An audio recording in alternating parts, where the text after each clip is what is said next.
93.7 WSTW. Good evening, everyone. It is time for Hometown Heroes. 2 hours of the best local original music in the Delaware Valley. Well, music in general, I guess I discovered that when I was like junior high school. Just kind of got into listening to the radio. WSTW being one of the stations I listened to back at the time. Used to listen to all the countdowns and everything. So I've been into music for much of my life. And then I started working at the radio station and got to know a lot more about music because I was immersed in it all the time. As for local music, probably like a lot of people, I didn't have a lot of exposure to local music for much of my life because, I had some friends that were in bands and I got to know those bands a little bit. But like most people, if you don't seek out the music that isn't in the mainstream, the national spotlight, you don't always become aware of it. So prior to hosting Hometown Heroes, I don't think I knew a lot of the local musicians. I knew some, but not a whole lot. Valley. Thank you very much for joining us tonight. My name is Mark Rogers. I will be hosting you through said 2 hours tonight. Now, I started interning for WSTW when I was going to Temple University, and then I got a job working in the business office. Here for a few years, scheduling commercials for WDEL. Then I worked in the promotions department, promotions and marketing. Did that for, a couple years as well. I don't remember exactly how long. Probably 3-4 years, maybe a little longer. And then after that, I was the morning show producer with John Wilson and Jill Quayle for about a year and a half. And then I was out of radio for about 5-6 years. And I guess also during those previous times, I had a couple, like Phil Matthews and I used to have a show on Saturday nights called the Saturday PM, where we played a lot of music from the 80s, because that's what we grew up with. And I had a couple other things I did on air, kind of just as part-time gigs on the side. We started things off there with Joy Ike, very talented lady. She's on the road a lot. She has a couple local shows coming up, in case you went to go see her. Well, like I said, I was out of radio for a few years. I still knew a lot of people that worked here, and kept in touch. Johnny B, he worked here for years. He was the nighttime guy for a while, and then he became the morning show guy for a while. And he started this show, I want to say 15, 16 years ago. He started Hometown Heroes because he had a passion for local music. He was kind of, in the 80s, there was a show on WSTW called Fine Times Tonight that was hosted by Bob Bowersox. He then went on to be at QVC, was a host on QVC for years. I don't know what he's doing now, I never met him. But when Johnny B, after he'd been here for years, he thought, he thought WSTW should have a show like that again. So he came up with the idea for Hometown Heroes, pitched it, and ran with it, and he hosted it for several years. It became harder for him to do once he was the morning show guy, because being on the air till I think at that time Hometown Heroes was on the air till 11 o'clock. It was kind of tough for him to do that and then get up and come back a few hours later to do the morning show, but he did it. But then when he left the station, he moved away. He's now down in Texas, working at a station down there. So I was talking to Steve Michaels. He's the Saturday morning guy here at STW, and a good friend of mine. I was saying, who's going to host Hometown Heroes now that Johnny B's gone? And Steve said, you should host it. And I was like, so again, thank you for joining me. A lot of stuff going on tonight. Very glad to have my guests back in studio. They were here last year. They're back. Tree Walker. If you've not heard of these guys before, you're in for a treat. Very talented band. Well, it's more than just the 2 hours on the air, I'll tell you that much. I put a lot more time into not just the show prep. Since the show's on Sunday night, I usually spend much of Sunday afternoon doing the show prep for that night specifically. But in addition to that, I do my best to just, I don't even know how many different bands and artists there are that I try to keep up with, keep in touch with best I can. So even the rest of the week, when I'm not specifically working on the prep for that coming week's show, there's a lot of communication that goes on. Sometimes I'm better at it than others, but I'm just trying to keep up with everyone, whether they're musicians, the folks that put on concerts and events, and trying to keep up with what's going on in the local scene. So besides those 2 hours on air, that's just a small portion of it. That's obviously the part everyone hears, but there's a lot of time that goes into it outside of those 2 hours. Also a lot of new music tonight. Going to hear new stuff from Soraya, Brad Allman, the Elwood James Band.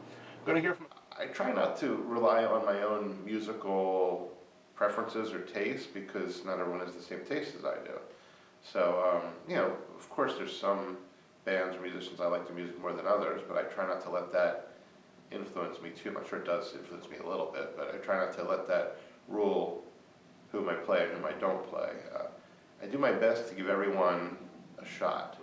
Also going to hear from a couple brand new artists, actually both younger artists too, Mariano and Taylor Brook, both first getting their first spins on Hometown Heroes.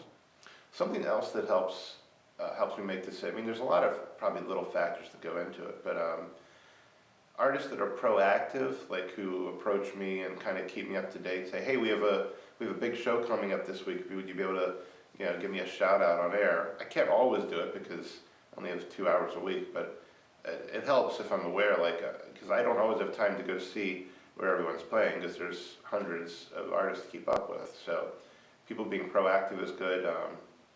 If they are out there, playing live and doing events and stuff, that helps as well. Because sometimes someone will release a CD or an MP3, but they're really not doing anything on their own to get out and promote it. They're just kind of putting it out there.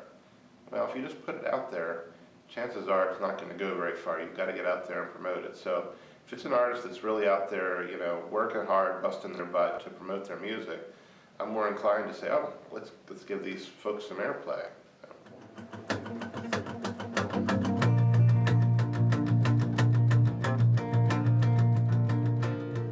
All right, 93.7 WSTW Hometown Heroes. That was Treewalker and Uprooted.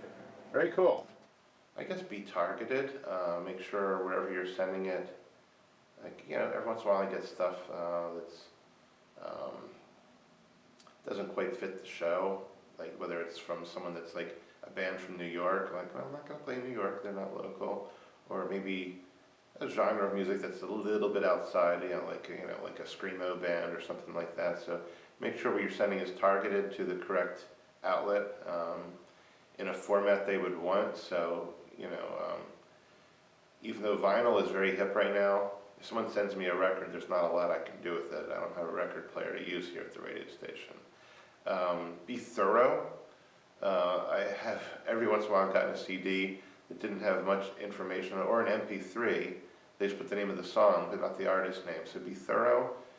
Do follow-up, because mine's just a 2-hour show. I do this part-time. I can imagine people that do this for a living, they must get inundated even more than I do. And you mean well, but things slip through the cracks. So do follow-up.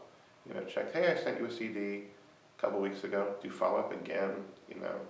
Sometimes I'm at the worst. The inbox gets full, and I forget about things.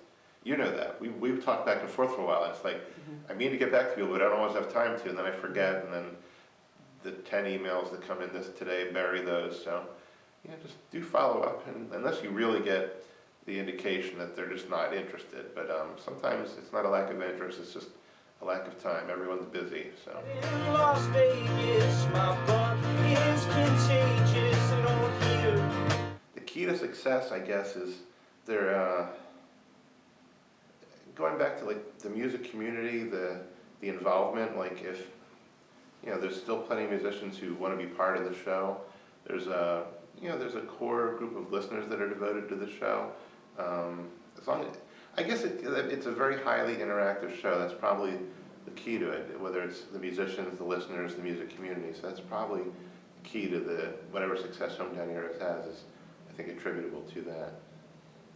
While you're on Facebook, check out 937 WSTW. You can always win stuff from. The Homie Awards is it's really unique how that has evolved. I started the Homie Awards on a whim. I was always a fan of the Grammys, and they always air on Sunday nights. So the first year it's like, I can't watch the Grammys tonight. I was a little annoyed about that. So I was like, all right, I'm going to start my own awards show, and I'll call it the Homie Awards. Yeah.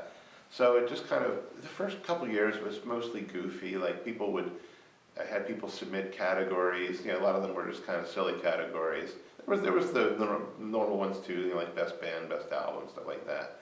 But then they kind of evolved over the years and became legitimate to the point where people actually wanted to get these awards. And it's like, wow, it's kind of cool that it actually means something to people now. What started out just kind of jokingly has become something real.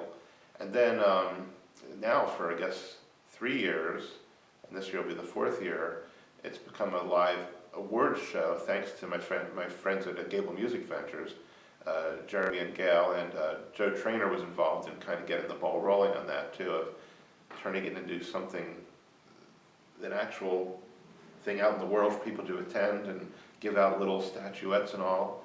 So I never imagined that would happen when I started it, so that's been kind of cool. And kind of going back to what I said earlier, I guess, you know, getting awards isn't everything, but who doesn't like being recognized for something they've done? So, and it also, one of the inherent things in all of this that I hope Hometown Heroes has helped to foster, and this probably answers an earlier question too, is just the community sense in the local music scene, because that's one of the most valuable things I've seen, and I did allude to that earlier, but the people say the Homie Awards really does that, because even those who are nominated but don't win, or just those who come out to support, they all say the same thing. It's just great having everyone there in the same room and just supporting each other. And you know, I'm sure there's people that are disappointed when they don't win. I'm disappointed when people don't win, but it's part of, I guess, just you had asked earlier about the music scene and people think it's dead. It's like, if they think the music scene's dead, come to the Homie Awards or